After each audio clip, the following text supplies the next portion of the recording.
ADN TV is once again privileged to gain insight into the proposed changes in Somalia's electoral system. From former foreign minister and presidential candidate Mohammed Abdirizak. Today we will examine what needs to happen for Somalia to stage one-person, one-vote elections nationwide. Mohammed, thank you for joining us today. Thank you for having me.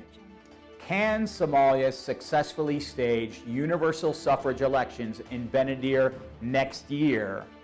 And will they be ready for one-person, one-vote elections throughout the country within 5 years? Absolutely, I do think. But what we need to do is to get the political out of the way.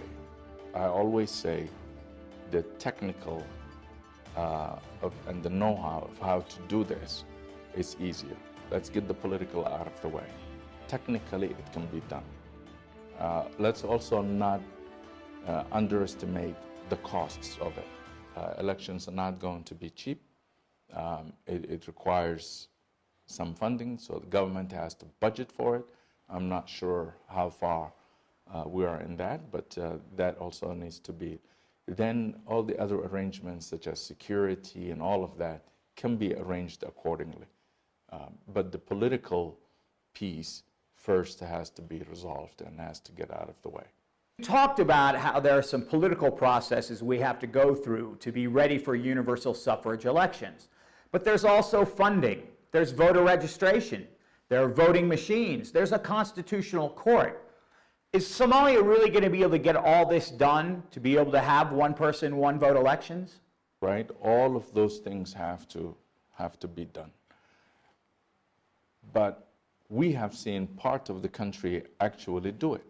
To give people voter cards, I've seen it, that they can actually line up and cast their vote, and votes to be counted. We have seen it. So if this can happen in one part of the country, there is no reason why it cannot happen in other parts of the country. If that federal member state in Puntland can budget for elections to take place, I'm not saying it was completely free of problems or incidents, but it did take place.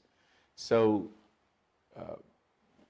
the will has to be there, and the political will has to be there, and this can happen. In the previous government, similar exercise has taken place. The issue was pushed.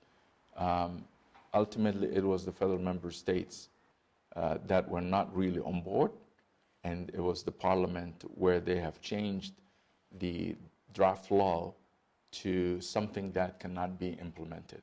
So a political discussion has to take place, and that has to be solved.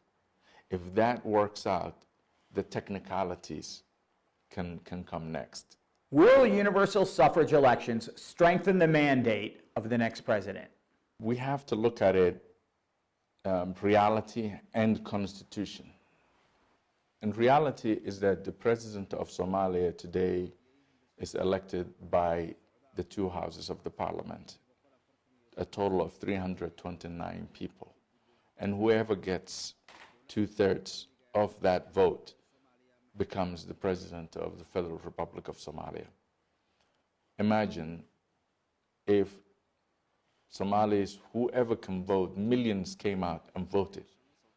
Yes, that president will have more legitimacy, will have moral, high ground that he's been elected by the people.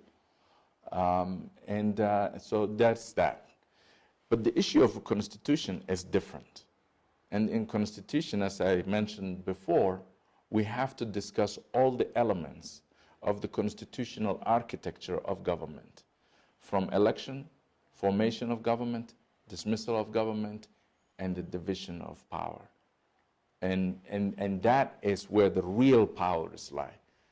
In the United States, the president is elected, has the presidency, but still who has for example, the power of the purse?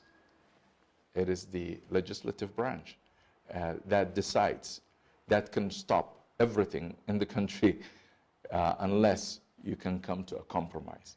So there's always going to be this kind of division of the powers. There's not going to be an absolute power. Thank you very much, Mohammed.